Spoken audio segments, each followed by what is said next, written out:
오늘 새벽에 함께 가정에서 예배하시는 우리 성도님들을 주님의 이름으로 축복합니다. 여러분들이 짊어지고 있는 영육 간에 어떠한 문제가 있을지라도 나보다 나를 더 잘하시고 나를 사랑하시는 우리 주님께서 여러분의 염려와 근심과 걱정과 또 영육 간의 모든 문제 오늘 새벽에 예배하고 기도할 때에 우리 주님이 해결해 주실 것입니다. 그 주님을 믿는 믿음을 가지고 오늘 예배와 기도에 승리하시기를 예수님의 이름으로 축복합니다.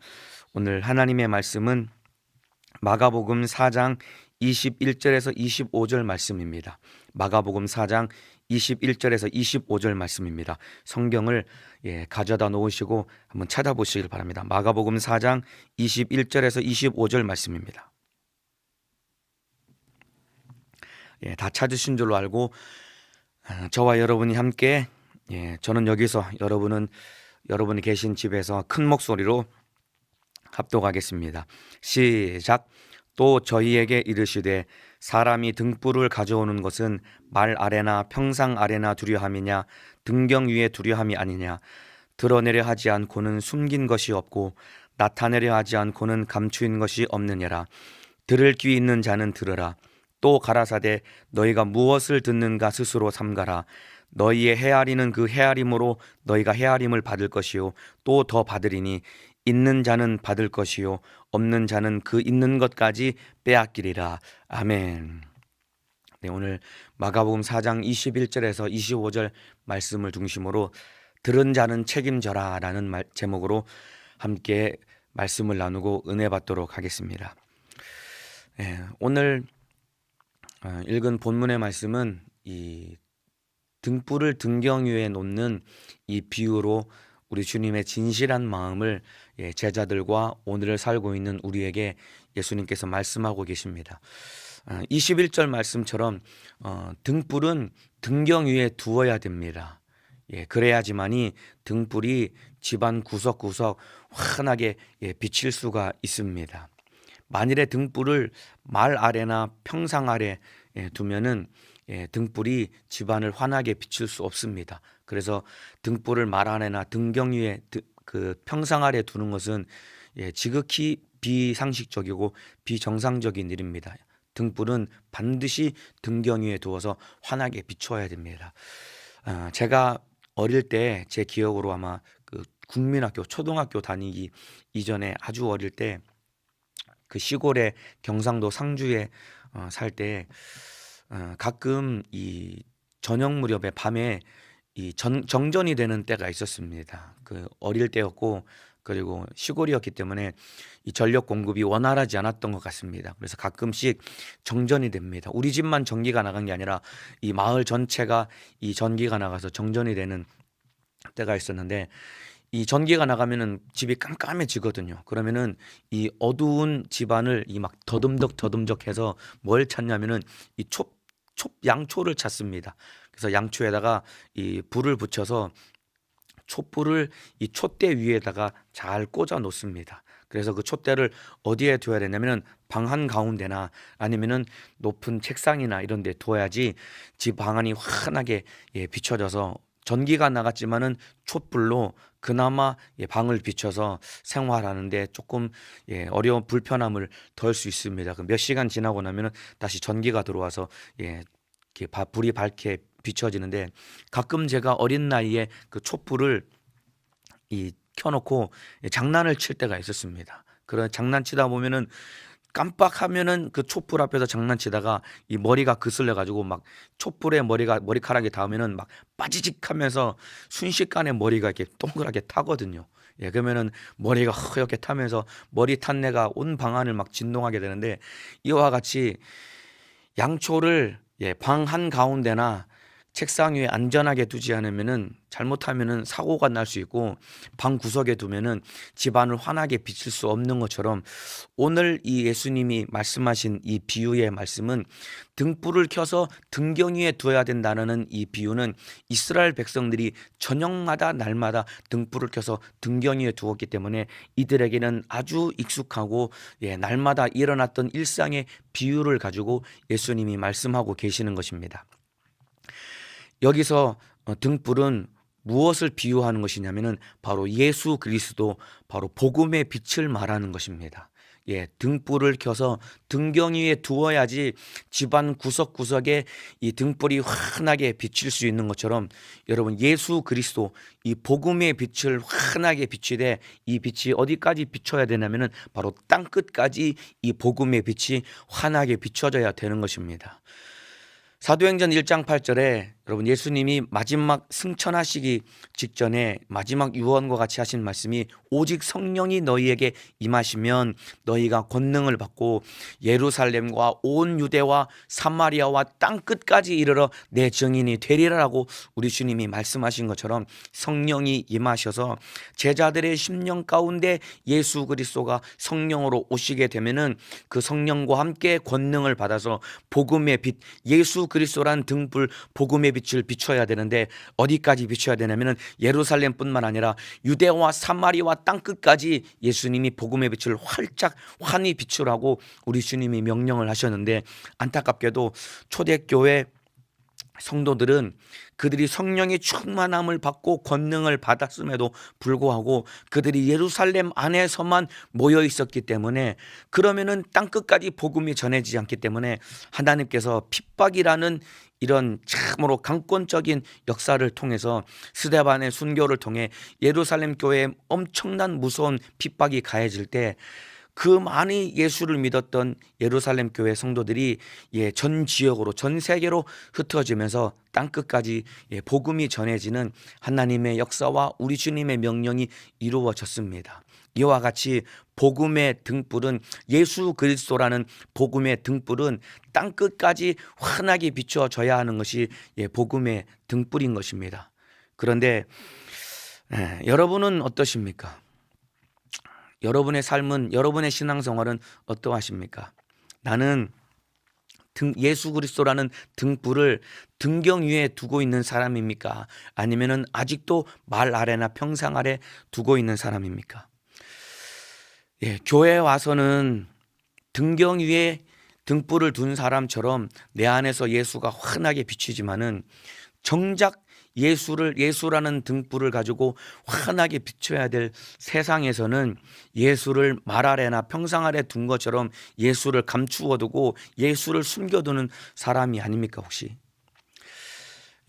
세상에서 우리 주님이 말씀하신 것처럼 예수라는 등불은 캄캄하고 어두운 세상에서 예수를 비춰야 되는 것입니다. 우리 주님이 땅끝까지 이르러 내 증인이 되라고 말씀하시고 명령하신 것처럼, 우리 안에 모신 예수, 내 안에 계신 예수라는 등불을 가지고 나아가서 세상에서 그 예수를 비춰줘야 되는데, 땅끝까지 우리 주님이 가라고 명령하셨는데, 여러분 땅끝이라는 것은 물론 저 아프리카나 복음이 전해지지 않은 미전도 종족을 말하는 의미도 있지만은, 우리 삶 속에서 내 안에 있는 땅끝은 어디냐면은 바로 여러분이 살고 있는 직장, 여러분이 살고 있는 가정과 학교와 일터, 그 주변에 예수 안 믿는 불신자가 있다면은 그곳이 바로 땅끝인데, 거기서 예수라는 등불을 환하게 비춰서 예수 몰라 지옥 가는 불신자들에게 예수를 전해주고 예수라는 빛을 비춰줘야 되는데, 교회 안에서는 환하게 등경 위에 있는 등불처럼 예수가 반짝반짝 빛나지만은, 정작 예수를 비춰주고 보여줘야 될 세상에서는 예수를 말 아래 평상 아래 둔 것처럼 전혀 예수를 보여주지 못하는 그러한 삶을 혹시 살고 계시지 않습니까 여러분? 가끔 이 청년들과 이 대화를 해보고 또 청년들의 삶을 이렇게 함께 나누어 보면은, 청년들 중에 오해하고 있는 것이 무엇이냐면은, 청년들이 신앙생활, 영적 생활을 교회 생활로 착각하는 사람들이 여러 사람들이 있습니다.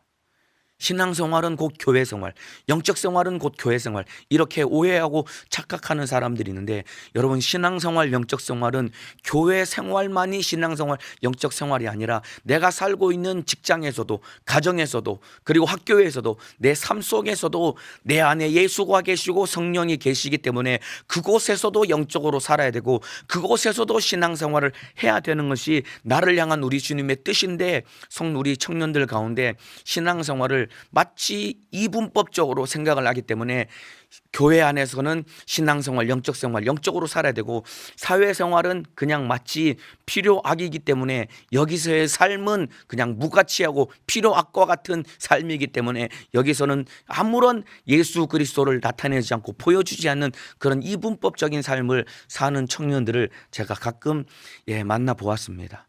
여러분, 우리의 삶은 교회 생활 그리고 사회생활 따로 나누어지는 것이 아니라 교회에서도 계신 그 예수님이 세상에서도 함께 하시고 교회에서 만난 그 예수를 세상에서 보여줘야 되는 것이 우리의 삶이요 신앙생활인데, 정작 보여주고 나타내야 될 땅끝인 세상에서, 캄캄하고 어두워진 그 세상에서 예수를 보여줘야 되는데 오히려 세상에서는 예수를 보여주지 아니하고 그냥 예수 없는 자처럼, 예수가 계시지만은 말 안에 평상 아래 있는 것처럼 예수를 보여주지 않는 그런 삶을 사는 사람들이 종종 있는 것을 제가 봤습니다. 여러분, 그 세상에서 우리가 하고 있는 학교에서 하는 학업과 공부하는 일, 그리고 직장에서 돈 벌기 위해 하는 직장생활, 사회생활, 그리고 사업하는 모든 일, 주님이 다 나에게 맡겨두신 일이기 때문에 주의 일처럼 감당해야 됩니다. 여러분, 교회에서는 열심히 예수님을 나타내기 위해서 열심히 살지만은 세상에서는 예수가 없고 그냥 세상은 악한 곳이기 때문에 여기서는 예수 없이 무가치하게 삶을 살아서는 절대로 안 됩니다. 세상에서 내게 맡겨준 일, 그거 주님의 일입니다. 여러분, 혹시라도 여러분 가운데 오해하고 계시는 분이 계시다면 오늘 이 새벽에 여러분의 생각을 바꿔야 됩니다. 세상 일도 주님이 나에게 맡겨준 일이기 때문에 그냥 세상 일은 돈 벌고 그냥 필요악이기 때문에 그냥 무책임하고 무가치하게 사는 것이 아니라 거기서 진짜 예수를 나타내고 거기서 진짜 예수님의 뜻을 이루어야 되는 것이 세상인 것입니다. 에베소서 6장 5절에서 7절 말씀을 제가 읽어드리겠습니다. 사도 바울이 에베소서에 있는 성도들을 향해서 그들이 세상에서 어떠한 그 가치관을 가지고 세상에서 살아야 되는지 정확하고 분명하게 일러준 말씀입니다. 에베소서 6장 5절에서 7절 말씀 제가 읽어드리겠습니다. 종들아, 두려워하고 떨며 성실한 마음으로 육체의 상전에게 순종하기를 그리스도께 하듯 하여 눈가림만 하여 사람을 기쁘게 하는 자처럼 하지 말고 그리스도의 종들처럼 마음으로 하나님의 뜻을 행하여 단 마음으로 섬기기를 주께 하듯 하고 사람들에게 하듯 하지 말라라고 사도 바울이 에베소 교회 성도들에게 엄중하게 명령하고 있습니다.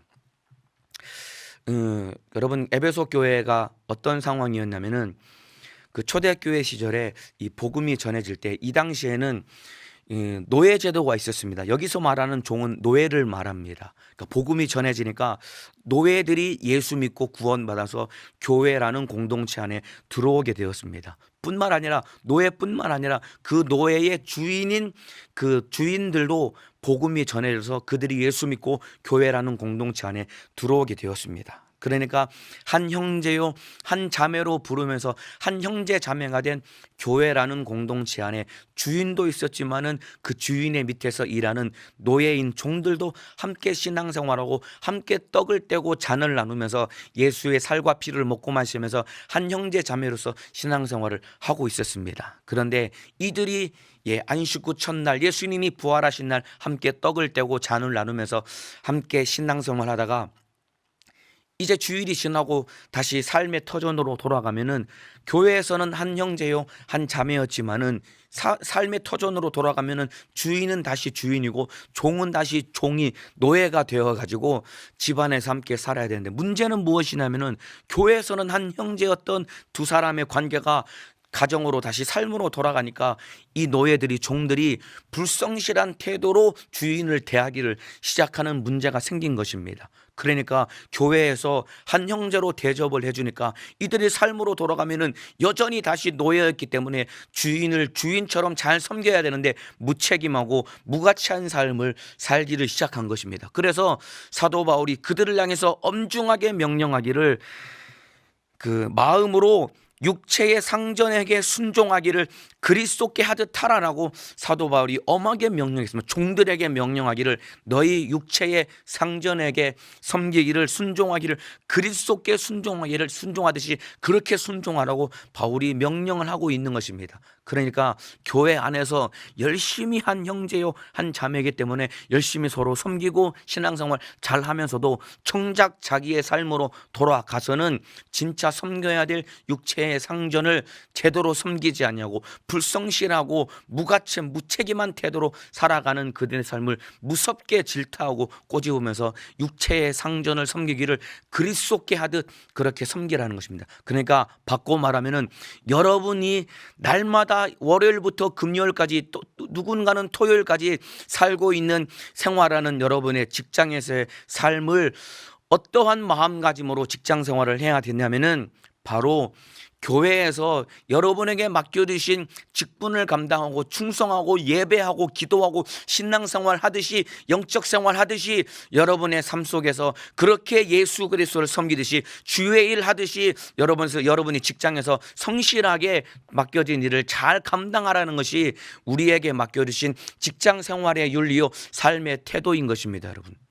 그러면서 마음으로 섬기기를 주께 하듯 하고 사람들에게 하듯 하지 말라라고 바울이 우리 주님이 바울을 통해 우리에게 엄중하게 명령하고 계십니다. 그런데 여러분의 삶은 어떠하십니까, 여러분?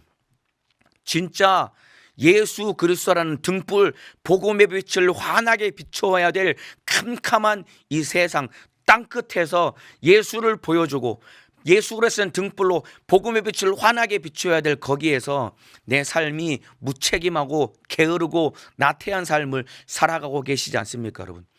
직장에서 무책임한 태도를 보여주고 그냥 나는 예배 드려야 되고 예배 늦지 않고 예배 빨리 가야 되고 기도해야 되고 기도 생활해야 되기 때문에 나는 야근할 수 없기 때문에 무책임한 태도로 직장에서 여러분이 삶을 살고 계시지 않았습니까, 여러분? 모이기를 힘써서 예배하는 자리, 기도하는 자리에 모여서 여러분이 신앙생활, 영적 생활을 성실하게 잘 해야 되는 것이 주님이 우리에게 맡겨주신 신앙생활의 태도이지만은 그에 못지않게 우리가 날마다 살아가는 직장에서, 학교에서, 가정에서, 교회에서 신앙생활하는 것 이상으로 우리가 성실하게 육체의 상전에게 대하기를 그리스도께 하듯 하라고 우리 주님이 명령하셨는데 여러분은 무책임하고 게으르고 나태하게 혹시 신앙생활을 하지 않았습니까, 여러분? 신앙생활을 교회 생활 따로 사회생활 따로 이렇게 나누어서 사회생활은 무가치한 것, 의미 없는 것, 필요 악과 같은 것들, 신앙생활은 가치 있고 영적인 것은 소중한 것 이렇게 나누어서 생각하며 살고 있다면 오늘 그 여러분의 오해를 수정하고 우리 주님이 등불을 등경 위에 두는 것은 온 집안을 환하게 밝히는 것처럼 예수 그리스도라는 등불이 내 안에 오신 것은 복음의 빛을 캄캄하고 어두운 세상에 환하게 비추라라고 우리 주님이 명령하셨는데 정작 교회 안에서는 등불이 환하게 비추는데 세상에 나가서는 캄캄한 세상에 나가서는 등불을 말 안에 등경 안에 둔 것처럼 예수를 전혀 보여주지 못하고 나타내지 못하고 그것뿐만 아니라 육체의 상전을 그리스도께 섬기듯 세상 직장일과 학교하는 학교의 일, 가정일을 주의 일 하듯이 마음 쏟아서 해야 되는데 무가치하게 여기서 무책임하게 하고 있는 우리의 삶이 있다면 그것 때문에 오히려 복음이 가로막히고 제한받는 것입니다, 여러분. 불신자들에게 예수 믿고 천국 갑시다. 우리가 말로 복음이 전해지는 것은 분명하고 확실한 것입니다. 우리의 입술의 말을 통해 복음이 전해지는 것은 분명하고 확실한 것인데 우리의 말을 통해 전해지는 복음이 사람을 변화시키고 그 복음이 그 사람의 영혼을 살리기 위해서는 무엇이 반드시 필요하냐면 내 입술을 통해서 예수를 말하는 내 입과 똑같이 내 삶을 통해 예수를 보여줘야 되는데 말은 예수 믿으라라고 말을 하지만은 실상 나의 삶은 예수를 전혀 닮지 않은 직장에서 지각하고 직장에서 그냥 피곤하니까 졸고 참으로 불성실한 태도를 보이고 가정에서도 예수를 보여주지 못하고 학교 생활도 엉망으로 하는데 누가 내 삶을 보고 나도 예수 믿어야 되겠다는 그런 생각을 누가 하겠습니까, 여러분?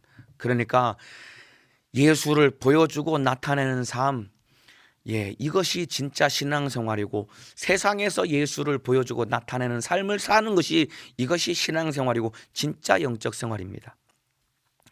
여러분, 우리 주님이 창세기 1장 28절에 아담과 하와에게 엄청난 복을 주시며 명령하십니다. 생육하고 번성하여 땅에 충만하라, 땅을 정복하라, 그리고 땅을 다스리라, 모든 천지 만물을 다스리라라고 하나님이 아담과 하와에게 복을 주시면서 명령했습니다. 물론 아담과 하와가 범죄함으로 그 모든 복을 빼앗기고 박탈당한 것 같지만은, 여러분, 창세기 9장 1절 2절 이하에 노아가 노아 홍수 이후에 노아와 그 8 식구에게 다시 한번 하나님이 이 복을 주시면서 명령을 주십니다. 생육하고 번성하여 땅에 충만하라, 모든 것을 내 손에 붙였으니 네가 다스리라라고 하나님이 다시 한번 우리 아담과 노아와 그 8 식구에게 이 명령을 하신 것은, 이 명령이 동일하게 우리에게도 적용되는 명령인 것입니다, 여러분. 그러니까 저와 여러분도 똑같이 교회 안에서만 열심히 사는 것이 아니라 세상에서 생육하고 번성하여 땅에 충만하고 정복하고 다스리라라는 이 말씀처럼 우리가 세상에 나가서 하나님의 뜻을 이루고 세상을 정복하고 예수 그리스도로 세상을 정복하고 예수 그리스도의 이름으로 세상을 다스리는 하나님의 자녀다운 삶을 살아가야 되는데, 정작 정복하고 다스려야 될 세상에서는 전혀 아무런 영향력을 끼치지 못하고 예수를 보여주지 못하는 저와 여러분의 삶을 이제 돌이키고 바꿔서 주님 오실 날 얼마 남지 않은 이때에 예수 그리스도의 복음을 들고 나가서 땅끝까지 예수 증인되는 삶, 내 삶에서 예수를 보여주는 삶을 살아야 됩니다, 여러분. 로마서 8장 19절 20절에 이런 말씀이 있습니다. 피조물에 고대하는 바는 하나님의 아들들에 나타나는 것이니 피조물이 허무한 데 굴복하는 것은 자기의 뜻이 아니요 오직 굴복해 하는 이로 말미암음이니라 라고 말씀하고 있습니다. 피조물이 허무한 데 굴복하는 것은 자기 뜻이 아니요 오직 굴복하게 하는 이의 뜻으로 말미암아 굴복한다는 이 말은 무엇이냐면은, 여러분 보세요. 아담이 범죄함으로 하나님께 떠나게 되면서 아담이 저주를 받습니다.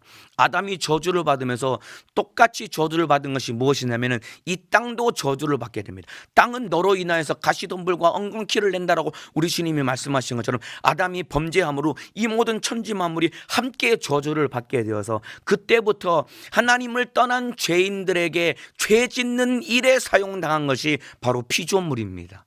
그래서 여러분, 8장 19절에 피조물에 고대하는 바는 하나님의 아들이 나타나는 것이니, 이 말의 의미는 마지막 궁극적으로 예수 그리스도가 재림하심으로 이 모든 이 우주가 예수 그리스도로 말미암아 새 하늘과 새 땅으로 다시 회복되는 그 마지막 때를 의미하는 의미도 있지만은, 또 하나 중요한 의미는 피조물에 고대하는 바는 하나님의 아들들에 나타나는 것이니, 왜 그러냐면은 보세요, 여러분. 피조물이 죄인들의 손에 의해서 죄 짓는 일에 사용당하는 것보다 예수 그리스도의 피의 공로로 거듭난 하나님의 자녀들에 의해서 하나님의 뜻을 이루는 데 사용당하기를 피조물도 고대하고 갈망하고 있다는 것이 로마서 8장의 말씀인 것입니다, 여러분. 그러니까 보세요, 여러분. 저와 여러분이 예수 믿고 구원받은 우리가 진짜 캄캄하고 예수라는 빛을 비추어야 될 세상에, 캄캄한 세상에 나서 예수를 비추어야 되는데, 정작 거기서는 예수를 보여주지 못하고 나타내지 못하는 저와 여러분의 삶을 이제 돌이켜서 세상에서 예수를 보여주고 나타낼 수 있는 믿음의 삶을 사시기를 예수님의 이름으로 축복합니다. 우리 주님은 세상에서 우리가 예수를 보여주기를 원하고 계십니다. 그렇기 때문에 로마서 8장 말씀처럼 여러분이 만일에 회사 생활이 너무 어렵고 회사에서 회식 탈 때마다 술을 권하고 회사가 너무가 부조리가 많다고 한다면은, 그 상황을 그냥 탓하고 원망할 것이 아니라 여러분이 열심히 일을 해서 여러분이 승진해서 높은 직급에 올라가면 되는 것이고, 여러분이 회사 사장이 되어서 회사를 바꿔버리면 되는 것입니다. 요즘 교육 정책이 너무나 어렵고 학교에서 교육이, 아이들을 가르치는 교육이 너무나 잘못된 것 같다라고 생각을 한다면은, 여러분이 열심히 노력하고 공부해서 여러분이 교육감이 되면 됩니다, 여러분. 여러분이 교육부 장관이 되면은 여러분이 교육 정책을 뜯어 고칠 수 있어서 여러분이 세상을 바꿀 수 있는 것입니다. 그냥 세상을 탓하고 원망할 것이 아니라, 세상이 썩었다고 원망할 것이 아니라, 그 세상에 나아가서 예수라는 등불을 들고 나아가서 빛을 비춰서 나를 통해 예수 그리스도로 말미암아 세상이 바뀌어지고 변화되고 하나님의 뜻을 이루는 삶을 살아가면 되는 것이다, 이 말입니다. 그래서 저와 여러분이 예수라는 등불이 내 안에 오셨으니 이제는 그 예수를 가지고 세상에 나가서 예수를 보여주고 나타내는 삶을 살아가시기를 예수님의 이름으로 축복합니다. 22절에 드러내려 하지 않고는 숨긴 것이 없고 나타내려 하지 않고는 감추인 것이 없느니라.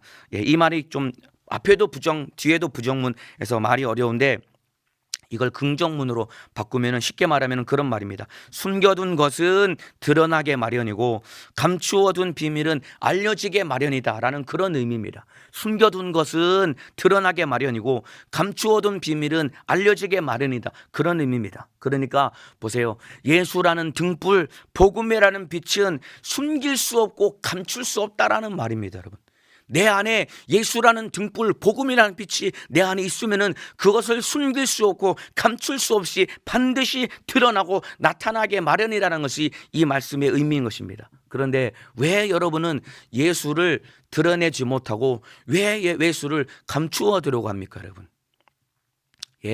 진실이 밝혀지기를 두려워하는 그 자가 범인입니다, 여러분.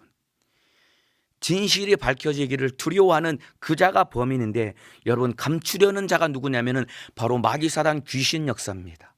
그렇기 때문에 예수라는 등불이 내 안에 환하게 비춰질 때 마귀사단 귀신 역사를 알고 보고 분별하고 쫓아내고 몰아내고 이기며 승리할 수 있는 것은 바로 예수라는 등불이 내 안에 있어야 되는데, 예수라는 등불이 여러분의 심령을 환하게 비추시기를 예수님의 이름으로 축복합니다.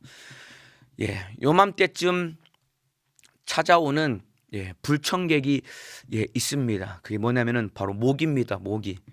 밤에 이제 집 정리를 다 하고 씻고 자려고 불을 딱 끄고 잠자리에 딱 누우면은 그때부터 이제 귓가에 왱왱거리면서 여기저기 막 모기가 물어뜯으면서 막 가려워서 잠 못 자게 하는 모기 있죠. 그거 불 안 켜면은 절대로 못 잡습니다. 왱왱거리는 소리는 있는데 불을 켜지 않으면 절대로 못 잡습니다. 근데 불을 딱 켜서 요만해서 보이지는 않지만은 벽에 붙어 있는 모기를 잘 찾으면은 확 불을 켜서 방 안을 환하게 비추면은 모기를 찾아서 때려 잡아가지고 모기를 잡고 편안하게 잘 수 있는 것처럼, 여러분, 불을 환하게 켜야, 예수라는 빛이 있어야 마귀사단 귀신 역사를 알고 보고 분별해서 이길 수 있습니다. 그래서 예수라는 그 등불과 같은 예수 그리스도가 나의 중심에 오셔야지 마귀사단 귀신 역사를 알고 보고 분별하며 이기며 승리할 수 있는데, 여러분의 심령은 어떠하십니까? 예수를 믿노라 하면서도 예수가 내 안에 계신다고 알고 인정하지만은 실상은 예수라는 등불이 내 심령의 말 아래나 평상 아래 처박혀 있듯이, 등불이 처박혀 있듯이 예수님이 내 심령 안에서 혹시 소외당하고 계시지는 않습니까, 여러분? 여러분 다 예수 믿으시잖아요. 예수님이 내 안에 계시다고 다 인정하며 사는 것 아닙니까? 그런데 실상은 등불을 가져다가 말 아래나 평상 아래 두는 것처럼 정말로 비상식적이고 비정상적인 행동을 하는 것처럼 내 안에 예수가 내 심령 한쪽 구석에서 소외당하기 때문에, 그렇기 때문에 내가 나를 보지 못하고 내 안에 역사하는 마귀 역사를 깨닫지 못하고 세상에 나가서 예수를 비추지 못하는 것은, 예수가 내 안에 계시지만은 내 심령 한쪽 구석에서 소외당하고 있다면은 그 예수님을 다시 내 심령의 중심 가운데 그 예수님을 모시고 예수라는 등불을 통해 내 심령을 환히 보고 마귀사단 귀신 역사에게 속지 말아야 되고, 그 예수라는 등불을 가지고 세상에 나가서 예수를 보여주고 나타내고 수많은 지옥 가는 영혼, 멸망하는 영혼, 참으로 어두워서 캄캄해서 지옥으로 끌려가지만은 몰라서 망하는 그 영혼들을 예수 그리스도를 통해서 그들의 생명을 살려내는 하나님이 일하시는 전도자, 예수 생명을 전하는 사람으로 만들어져야 되는 것이 우리의 신앙생활이고 영적 생활입니다. 그런데 보세요, 드러내야 될 예수는 드러내지 아니하고 진짜 환하게 빛을 비춰서 드러내야 될 예수는 내 안에서 드러내지 아니하고 오히려 감추어 두고 비밀로 해야 될 남의 아픔과 남의 상처와 남의 비밀을 들추어내기를 좋아하는 것이 우리의 악한 근성 아닙니까, 여러분?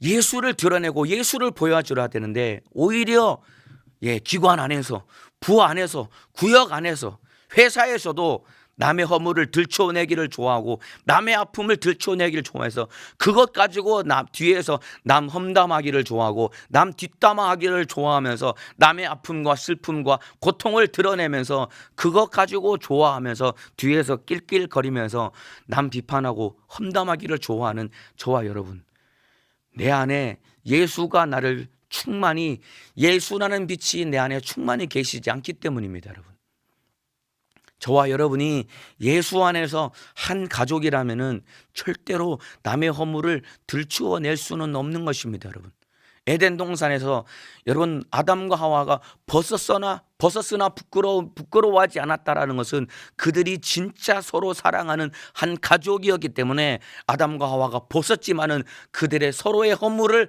참으로 판단하지 않고 비판하지 않고 가족이기 때문에 서로 덮어주고 사랑하는 관계였는데, 남의 허물을 비판하고 판단하는 것은 한 가족이 아니기 때문에 그런 삶을 사는 것입니다. 여러분, 예수가 내 안에 계시고 그 예수로 남의 허물을 덮어주어야 되는데 드러내야 될 예수는 드러내지 아니하고 기관 안에서, 부실 안에서, 그리고 구역 안에서 남 말하기 좋아하고 남 판단하기 좋아하는 그런 어리석고 참으로 미련한 우리의 모습, 이제 다 내어버리고 그거 마귀 사단 귀신 역사에게 속는 겁니다. 여러분, 속으면서도 속는 줄 모르고 그렇게 마귀 역사가 원하는 대로 끌려가는 삶을 살고 있는 저와 여러분, 이제 속아서는 절대로 안 됩니다.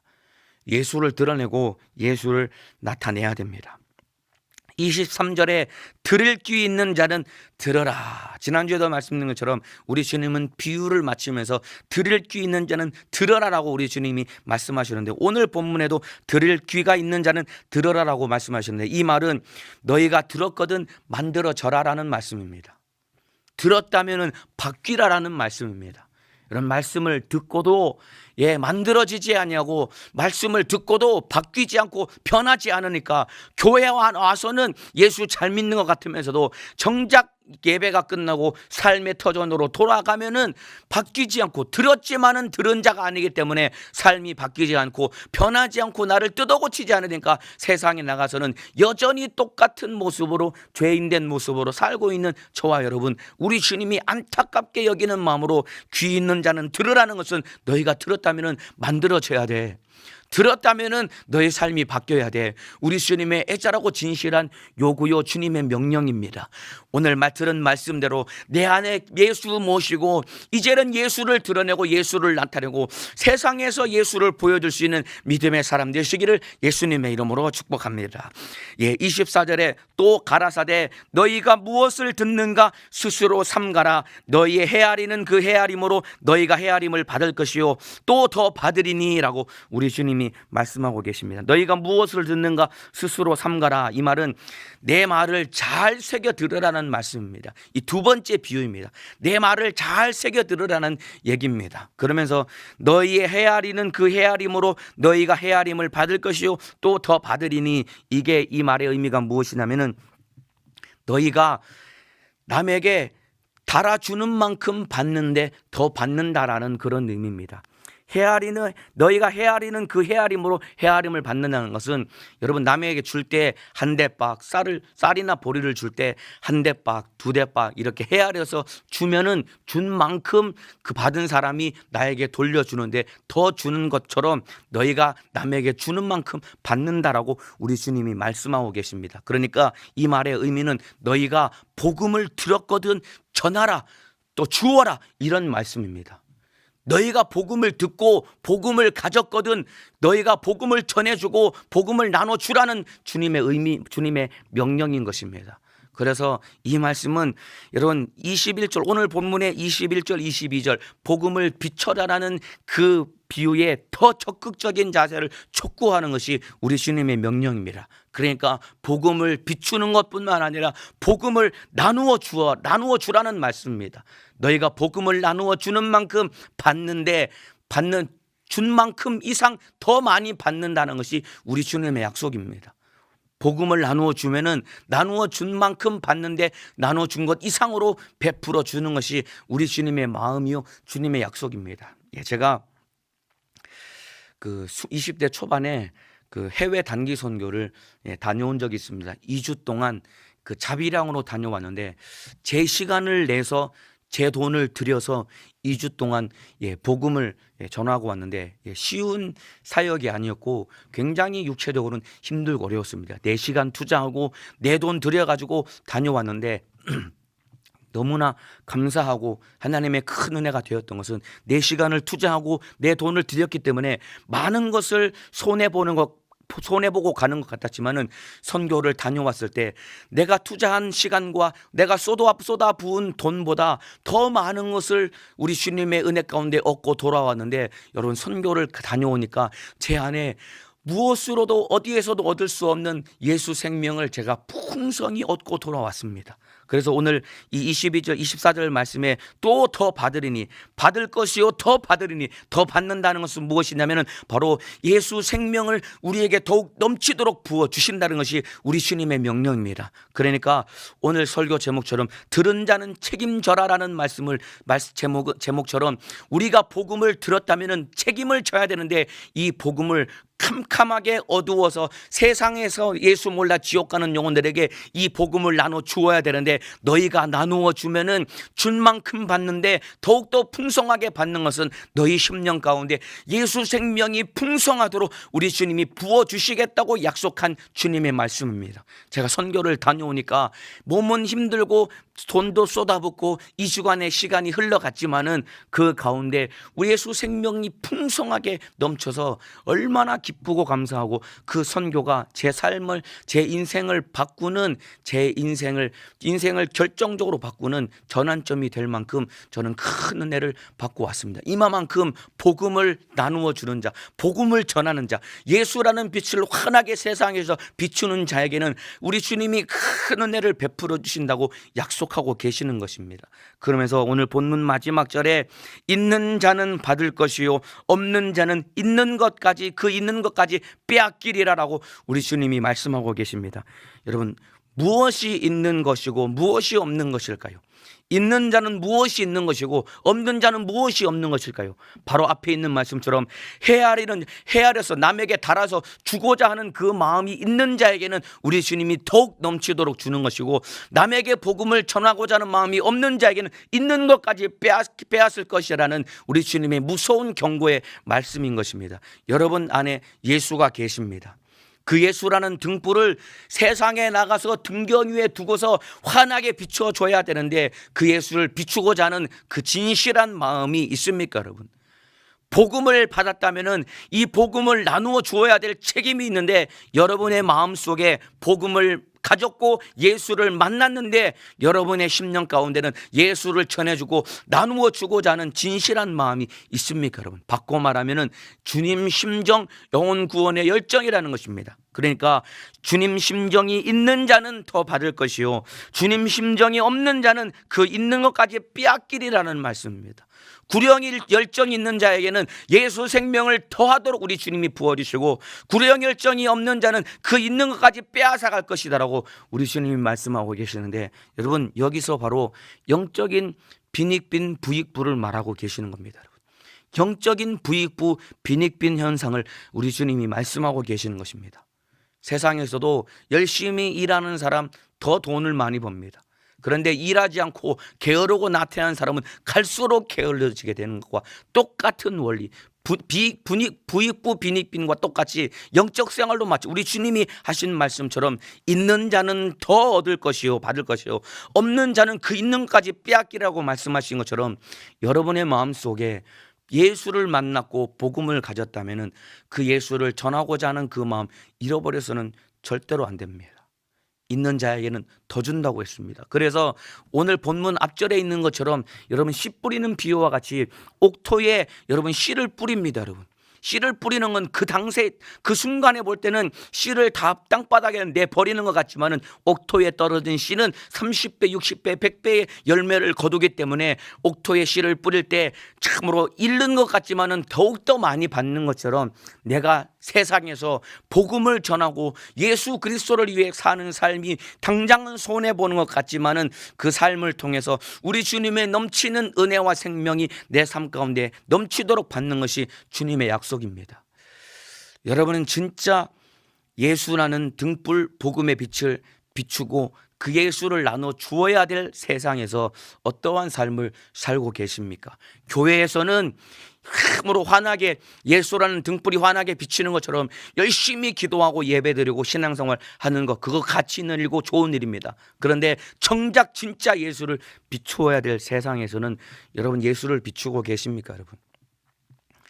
오늘도 이 예배가 끝나고 기도가 끝나고 나면은 여러분이 진짜 예수를 비추어야 될 삶의 현장으로 오늘 하루도 나가서 하루의 삶을 살아가실 것입니다. 거기서 여러분은 누구를 보여주실 것입니까? 어떠한 삶을 사실 것입니까? 캄캄하게 어두워진 세상에서 예수를 보여주고 예수를 나누어 주어서 참으로 환한 예수 생명을 통해 수많은 영혼을 살리시고 전해주는 예수 생명만큼 내 안에 예수 그리스도의 생명이 충만하게 넘치시기를 예수님의 이름으로 축복합니다. 이 시간에 기도하고 마치겠습니다. 기도하시겠습니다. 아픈 사람은 아픈 곳에, 문제가 있는 사람은 오늘 가슴에 손을 얹어 주시길 바랍니다. 저는 여러분의 사정을 아무것도 모릅니다. 그러나 분명하고 확실한 것은 등불과 같은 예수 그리스도께서 내 심령을 훤히 들여다보시고 내 안에 있는 문제와 질병과 고통과 어려움을 우리 주님은 다 알고 계십니다. 저와 여러분은 아무것도 할 수 없는 무능한 죄인이지만은 예수 이름의 권세가 있기 때문에 오늘 이 자리에서 예수 이름으로 명령할 때, 여러분이 계신 곳에서 아멘할 때, 예수 이름의 권세는 일할 때 원수 귀신 질병은 오늘 떠나가게 될 것입니다.